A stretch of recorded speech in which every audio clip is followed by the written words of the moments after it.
श्री शिवाय नमस्तुभयम। दोस्तों, आप सभी लोग जानते हैं कि 27 मार्च 2025 यानी गुरुवार को पड़ रही है चैत्र मास की प्रदोष व्रत। और दोस्तों, यह वह तिथि है जो चैत्र मास में पड़ने वाली सबसे बड़ी तिथि है, क्योंकि यह गुरुवार के दिन पड़ रही है और इसका बहुत ही बड़ा और विशेष महत्व होता है। पूज्य गुरु जी ने कहा है कि अगर कभी भी मौका लग जाए और चैत्र महीने की गुरुवार प्रदोष व्रत को पड़ जाए तो आप लोगों को 3 तुलसी पत्ते वाला उपाय तो अवश्य ही करना चाहिए। इन दोनों का संयोग बहुत ही कम आता है। इसी के साथ में गुरु जी ने अपनी शिव पुराण कथा में बताया है कि इस दिन आपको एक 3 तुलसी पत्ते वाला उपाय तो आपको अवश्य ही करना चाहिए, क्योंकि ऐसा दिन पूरे साल में सिर्फ एक ही बार आता है।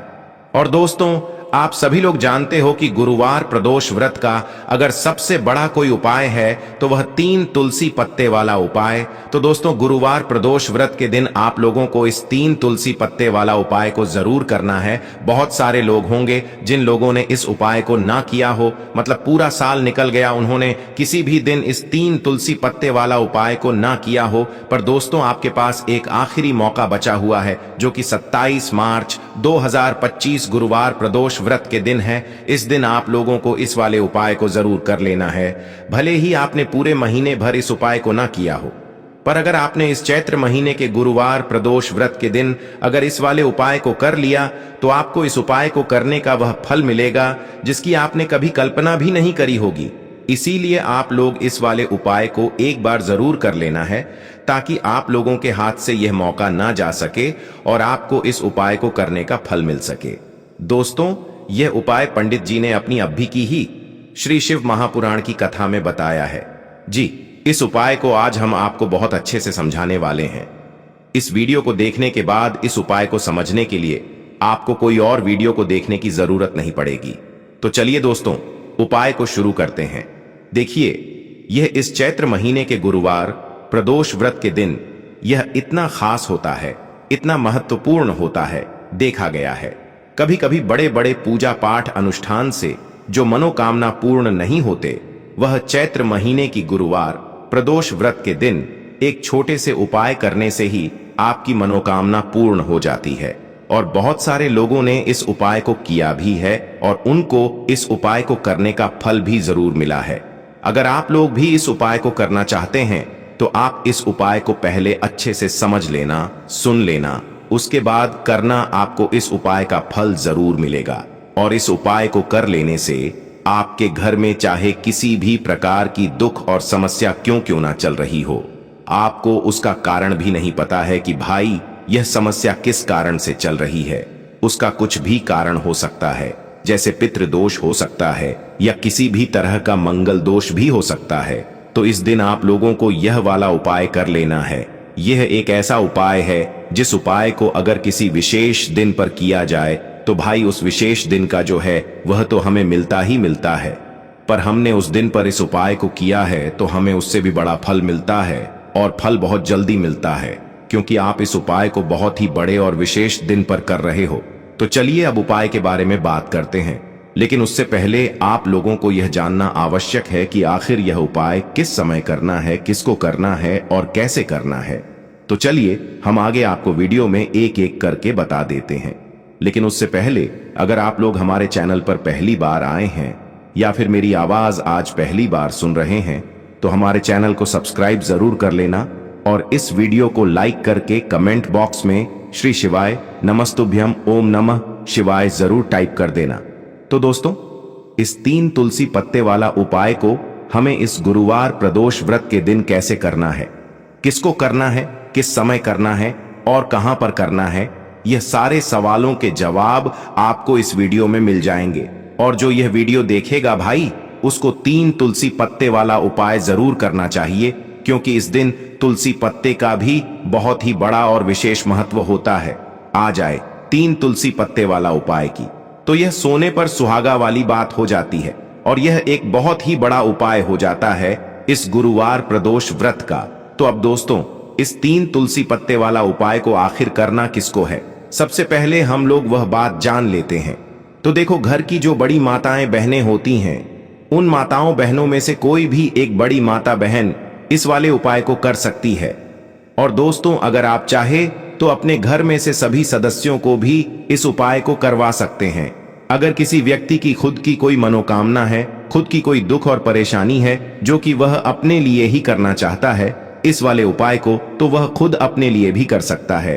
बाकी अगर कोई घर में से ऐसा है जो कि अपने पूरे घर परिवार की सुख और शांति के लिए यह वाला उपाय करना चाहता है, तो भाई वह भी कर सकता है। उसमें भी कोई दिक्कत वाली बात नहीं है। कहने का मतलब यह है कि इस उपाय को हर एक सदस्य भी कर सकता है और पूरे घर परिवार के सदस्य के लिए घर की बड़ी माताओं बहनों में से कोई एक माता बहन भी कर सकती है। माताएं बहनें अगर घर में उपस्थित ना हो या वह यह वाला उपाय ना कर पा रही हो, तो फिर घर का कोई बड़ा सदस्य भी इस 3 तुलसी पत्ते वाला उपाय को कर सकता है। चाहे फिर वह पुरुष ही क्यों ना हो, उसमें कोई भी दिक्कत वाली बात नहीं है। उसके बाद में दोस्तों, जो अगला प्रश्न निकल कर आता है वह ये आता है इस उपाय को लेकर कि आखिर इस उपाय को हमें किस समय करना है, सुबह के समय करना है कि शाम के समय करना है। तो देखो, इस वाले उपाय को आप लोग सुबह के समय भी कर सकते हो और शाम के समय प्रदोष काल में भी कर सकते हो। अब अगर आप पूछो कि भाई सबसे उत्तम समय कौन सा रहेगा इस 3 तुलसी पत्ते वाला उपाय को करने का, तो हम आपसे बस यही कहेंगे कि इस उपाय को आप सुबह के समय करेंगे तो ज्यादा बेहतर होगा। बाकी अगर प्रदोष काल शाम के समय भी करेंगे तो भी अच्छा होगा, उसमें कोई भी दिक्कत वाली बात नहीं है। तो अब दोस्तों, जो अगली सबसे बड़ी और महत्वपूर्ण बात आती है वह यह आती है कि सुबह अगर हम उपाय को करेंगे तो हमें कितने बजे से लेकर कितने बजे तक के बीच में करना है, और शाम के समय प्रदोष काल में करेंगे तो हमें कितने बजे से लेकर कितने बजे के बीच में करना है। तो देखो, सुबह जितनी जल्दी हो सके आप उपाय को करने की कोशिश करना। बाकी अगर किसी कारणवश लेट भी हो जाओ, थोड़ी देर भी हो जाए, तो 10 या 11 बजे तक भी आप उपाय कर लेना, पर 12 बजे से ज्यादा देरी ना हो, ठीक है? इस बात का ध्यान रखना। उसके बाद में दोस्तों, अगर शाम के समय प्रदोष काल की बात करें, प्रदोष काल का जो समय होता है वह शाम के 6 बजे से शुरू हो जाता है। मतलब शाम के 6 बजे से लेकर 7 बजे के बीच का जो समय होता है, यह समय प्रदोष काल का समय होता है। तो आप इस उपाय को 7 या 8 बजे के बीच में भी कर सकते हो। मतलब शाम के 6 बजे से रात 8 बजे के बीच में आप कभी भी इस वाले उपाय को कर सकते हो, उसमें कोई भी दिक्कत वाली बात नहीं है। तो देखो दोस्तों, सबसे पहला उपाय देखिए, आपको क्या करना है, तुलसी जी के 3 पत्ते लेना है। अब देखो, गुरुवार प्रदोष व्रत का दिन है तो घिरे हुए पत्ते आपको लेना है, ठीक है? आप 3 पत्ते तुलसी जी के लेंगे। यह इन पत्ते तुलसी जी के आपके घर में मानपूर्ण का वास कराएंगे, आपके घर में खुशियां लेकर के आएंगे, आपके घर में धन संबंधित परेशानियों को दूर करेंगे। देखो कैसे करना है, समझना। आप जैसे ही आप क्या करेंगे, 3 पत्ते आपको लेना है, साथ ही साथ आपको लेना है हल्दी, पीसी हुई हल्दी ले सकते हैं, या हल्दी की जो गांठ आती है ना, तो वह हल्दी की गांठ लेना और उसको पीस करके उसका पाउडर बना देना, और उसके बाद उसका उपयोग आप कर सकते हैं। 3 तुलसी के पत्ते के साथ में लेना है 1 चुटकी हल्दी, ठीक है? अब आपको क्या करना है, सबसे पहले तुलसी जी के वहां पर आप जाएंगे। गुरुवार प्रदोष व्रत के दिन सुबह से लेकर के शाम तक, रात्रि तक, जब आपकी इच्छा हो तब आप ये उपाय कर सकते हैं। आपको 3 तुलसी जी के पत्ते वहां पर तुलसी माता के सामने आपको रखना है, ठीक है? माटी के ऊपर भी रख सकते हैं, या कुछ कपड़ा, लाल कपड़ा बिछाना और उसके ऊपर 3 पत्ते रखना, ठीक है? वहां पर तुलसी माता के वहां पर एक गोल बाती का दीपक आपको जलाना है, ठीक है? गोल बाती का अर्थात उसके अंदर घी होना चाहिए, ठीक है? ये जो दीपक होगा ये होगा भगवान विष्णु के निमित्त। अब आप ये दीपक आटे का भी ले सकते हो, माटी का भी ले सकते हो, ठीक है? अब आपको क्या करना है, दीपक आपने प्रचलित कर लिया, 3 तुलसी जी के पत्ते हैं। अब 1 चुटकी हल्दी जो है, हल्दी के अंदर थोड़ा सा जल मिलाना, ठीक है? और आप आपकी सीधे हाथ की चीठी, उंगली के पास वाली उंगली, अनामिका उंगली से आपको हल्दी की टीकी तीनों तुलसी जी के पत्ते पर लगानी है। जब आप पत्तियों पर टीकी लगाएंगे तो ओम नमो भगवते वासुदेवाय का जाप करना 11 बार, फिर 1 तुलसी के पत्ते के ऊपर हल्दी की टक्की लगाना। आ गई आपको बात समझ में? फिर वापस से 11 बार जाप करना, फिर एक और टक्की लगाना, फिर वापस से 11 बार जाप करना, फिर वापस से टीके लगाना। देखो, भगवान विष्णु को हल्दी बहुत प्रिय है। भगवान विष्णु को तुलसी दल बहुत प्रिय है। अगर आप गुरुवार प्रदोष व्रत के दिन इस प्रकार से उपाय करते हैं, भाग्य का सा आपको मिलता है। कई लोग होते हैं ना, जो बहुत मेहनत करते हैं लेकिन उनको पर्याप्त फल नहीं मिल पाता, तो उन लोगों के लिए विशेष करियो। जिन लोगों को सक्सेस नहीं मिलती है, तो उन लोगों को यह उपाय करना चाहिए। करना क्या है? स्त्री पुरुष दोनों में से जो घर के हैं, जो घर में करना चाहते हैं, वह सब कर सकते हैं। देखो, करना क्या है? तीनों पत्ते में से तीनों पत्ते आपको उठाना है और मां तुलसी से प्रार्थना करना है कि जीवन के सारे अंधकार माता आपको दूर दर करना है। ऐसी प्रार्थना करते हुए सबसे पहला जो तुलसी जी का पत्ता है, वह आप आपके घर में लेकर के जाना, जहां पर भगवान विष्णु की फोटो हो या भगवान विष्णु के कोई भी अवतार हो, उनके सामने आपको यह पहला तुलसी दल का पत्ता आपको अर्पित करना है। गुरुवार के दिन तुलसी जी का पत्ता, तुलसी दल जो अगर आप अर्पित करते हैं हल्दी लगा हुआ, तो भगवान विष्णु बहुत प्रसन्न होते हैं। जब आप रखोगे, जब आपकी जो भी इच्छा हो, उस समय जो भी आप सोच रहे हैं कि आपको यह कामना आपकी जो है, जो कई दिनों से परिपूर्ण नहीं हो रही है, वह आपको बोलना है और यह तुलसी जी का पत्ता आपको भगवान विष्णु के चरणों में अर्पित कर देना है। पहली बात आ गई समझ में। पहला जो पत्ता है भगवान विष्णु को अर्पित कर दिया। दूसरा जो पत्ता है वह आपको ले जाना है आपके घर में, जहां कहीं भी आप धन रखते हैं ना, वहां पर, और यह दूसरा पत्ता आपको वहां धन रखने वाले स्थान पर आपको रख देना है। जब आप धन रखने वाले स्थान पर रखोगे तो ओम महालक्ष्मी नमः का जाप कर सकते हैं, भगवान विष्णु के मंत्रों का जाप कर सकते हैं। कुछ भी आप मंत्रों का जाप करें, आप मंत्रों का जाप करें और उसके बाद ये तुलसी जी का पत्ता आप रख दें। देखो, तुलसी जी का पत्ता आप लाल कपड़े में भी रख सकते हैं या इसे खुला भी रख सकते हैं। बस थोड़ा सा ध्यान रखना, उनको हानि नहीं होना चाहिए, ठीक है। दूसरा पत्ता आपने रख दिया जहां पर आप धन रखते हैं, और तीसरा जो पत्ता है वह आपको रखना है आपके घर के रसोई घर में, और रसोई घर में ऐसे स्थान पर रखना, शुद्ध स्थान पर, जहां पर ध्यान रखना, शुद्धता और पवित्रता का विशेष आपको ध्यान रखना है। ऐसी जगह पर मत रख देना जहां पर शुद्धता पवित्रता नहीं हो, ठीक है। तीसरा पत्ता आपको वहां पर रखना है। गुरुवार के दिन यह 3 पत्ते आपको आपके घर में ही रखना है, और आपके घर की धन से जुड़ी परेशानी, धान से जुड़ी परेशानी, साथ ही साथ घर में सुख समृद्धि से जुड़ी कोई परेशानी हो, वह तीनों दूर हो जाती है। यह तीनों पत्ते आप गुरुवार के दिन रखेंगे, और अगले गुरुवार को अगर आप पूजन करना चाहते हैं तो तीनों पत्तियों पर मात्र एक एक टीके वापस से आपको हल्दी की लगा देनी है, ठीक है। ध्यान रखना, तुलसी जी जो है वह बासी नहीं होते हैं। कितने दिन तक? 6 महीने तक। तो आप 6 महीने तक लगातार आप टीकी लगा सकते हैं, तो आप लगा सकते हैं। नहीं तो अगर नहीं भी लगाते हो तो भी कोई दिक्कत नहीं है। वैसे तुलसी जी के पत्ते वहां पर रखे रहने दें, और उसके बाद जब भी आपको ऐसा लगता है थोड़े से खंडित हो गए हैं, तो आप इन्हें किसी भी जल में प्रभावित कर सकते हैं या तुलसी जी की जड़ में आप रख सकते हैं। तो यह हो गया पहला उपाय, जो कि सबसे ज्यादा विशेष है, जो कि केवल और केवल गुरुवार के दिन किया जाता है। अब हम बात करते हैं दूसरे विशेष उपाय ई की। देखिए, यह उपाय भी आपको तुलसी जी के पौधे के वहां पर करना है। आपके भाग्य का उदय करने के लिए आपके घर में धन संबंधित परेशानियां हैं, कर्ज की समस्या अगर दिन पर दिन बढ़ती जा रही है, खत्म नहीं हो रही है, बहुत ज्यादा परेशानियां हैं, तो आपको यह उपाय करना चाहिए। देखो, करना क्या है, बहुत ध्यान से समझना। आपको मात्र तांबे के पात्र के अंदर जल लेना है। उस जल के अंदर एक चुटकी आपको हल्दी मिला देनी है, ठीक है, और साथ में लेना है एक कमल गट्टा।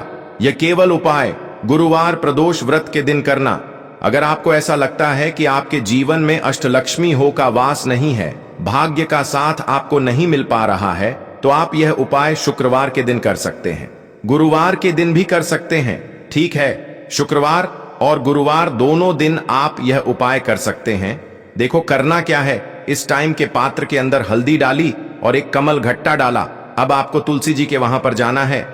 देखिए, जब आप हल्दी डालोगे जल के पात्र के अंदर, तब आपको ओम नमो भगवते वासुदेवाय का 11 बार जाप करना है, फिर हल्दी डालना है। जब आप कमल गट्टा डालोगे तब आपको ओम श्रीम नमः या ओम महालक्ष्मी नमः इस मंत्र का जाप करते हुए एक कमल गट्टा डालना है, 11 बार जाप करना है, ठीक है, कमलगट्टा और हल्दी दोनों होना चाहिए। कमलगट्टा महालक्ष्मी का प्रतीक माना जाता है और हल्दी जो है वो भगवान विष्णु के निमित्त आप हल्दी डालेंगे। ठीक है, इस जल को आपको तुलसी जी की जड़ में अर्पित करना है। ओम नमो भगवते वासुदेवाय का जाप करते हुए बस इतना सा उपाय करना। धन संबंधित कोई भी परेशानियां हैं वह सब दूर हो, ऐसी आपको प्रार्थना करनी है। कर्ज से जुड़ी कोई परेशानी हो तो ऐसी प्रार्थना करनी है कि यह दूर हो जाए। ऐसी कामना करते हुए यह दूसरा प्यारा सा उपाय आपको करना है। तो देखो, यह हो गया दूसरा उपाय जो कि आप सुबह से लेकर के शाम तक कर सकते हैं। गुरुवार या शुक्रवार के दिन सिर्फ एक बार ही करना है। अब जो कमलगट्टा है, कमलगट्टे को आपको वहीं पर तुलसी जी के वहां पर रखे रहने देना है, आपको उठाना नहीं है। वह कमलगट्टा चाहे तो आप तुलसी जी की वहीं पर गाड़ दें, ठीक है, तो भी चलेगा। तो इस प्रकार से आपको यह सुंदर सा उपाय करना है। अब हम बात करते हैं तीसरे उपाय की। ध्यान रखना, यह जो दूसरा उपाय है यह आपको आपके घर में ही करना है, बाहर कहीं पर भी मत कर करके आना। ठीक है, घर में अगर तुलसी जी हो तो ही आप यह उपाय कर सकते हैं। अब हम बात करते हैं तीसरे विशेष उपाय। देखो, भाग्य का साथ आपको मिले तो गुरु बृहस्पति को मजबूत करना बहुत जरूरी होता है। इसीलिए पूज्य गुरुदेव ने एक बहुत ही सुंदर सा उपाय बताया था, जो कि है पीले चावल का थोड़े से अक्षत लेना, चावल लेना। अगर आपको ऐसा लगता है ना कि आपको किसी भी चीज में सफलता नहीं मिल पा रही है, किस्मत का साथ आपको नहीं मिल पा रहा है, तो पीले चावल लेना। पीले चावल कैसे करोगे? 11 चावल लेना साबुत, उसके अंदर पीली जो पीला चंदन है वह आपको मिला देना है और चावल को पीला रंग कर देना है। ठीक है, साथ में लेना है एक बेलपत्र और साथ में लेना है तांबे के पात्र के अंदर जल। ठीक है, ये तीनों सामग्री लेकर के गुरुवार प्रदोष व्रत के दिन सुबह से लेकर के रात्रि तक जब आपकी इच्छा हो तब आप यह उपाय कर सकते हैं। अब आपको क्या करना है? भगवान शिव के मंदिर में जाएंगे। जो एक बेल पत्र है वह माता अशोक सुंदर वाले स्थान पर आपको अर्पित करना है। डंडे का हिस्सा जलाधारी की तरफ होना चाहिए। उस प्रकार से आपको यह बेलपत्र अर्पित करना है। जब बेलपत्र अर्पित करोगे तब आपको कुंदकेश्वर महादेव का नाम लेना है, माता अशोक सुंदरी वाले स्थान पर। ठीक है, अब जो चावल के दाने हैं, जो अक्षत लेकर के आए हैं, वह भगवान शिव के शिवलिंग पर आपको अर्पित करना है। जब आप अर्पित करोगे तब आपको बृहस्पति शवर महादेव का नाम लेना है। बृहस्पति शवर महादेव ही एक ऐसे महादेव हैं जो आपके गुरु ग्रह को मजबूत करता है। तो आपको इस प्रकार से अर्पित करना है और अंत में एक लोटा जल धीरे धीरे पतले दरा से बृहस्पति शवर महादेव का स्मरण करते हुए या श्री शिवाय नमस्तुभयम का जाप करते हुए आप अर्पित करें। यह मात्र केवल और केवल गुरुवार के दिन किया जाता है और यह उपाय बहुत ही ज्यादा प्रभावशाली है। ध्यान रखना, हल्दी का उपयोग मत करना, चावल में पीला करना है। चावल को तो पीला चंदन ही होना चाहिए। ठीक है, अब यह जो उपाय जो भी करता है, निश्चित तौर पर उसके जीवन के सारे अंधकार दूर होते ही होते हैं। उसको सफलता भी मिलती है, बृहस्पति मजबूत होते हैं, किस्मत का साथ उसको मिलने लगता है। यह उपाय अगर आप प्रदोष काल के समय करते हैं तो और लाभकारी सिद्ध होता है। तो दोस्तों, यह थे पूज्य गुरुजी द्वारा बताए गए कुछ बहुत ही खास उपाय। अगर आपको जानकारी अच्छी लगी हो तो वीडियो लाइक करिएगा। मिलते हैं फिर एक नए वीडियो के साथ। श्री शिवाय नमस्तुभयम।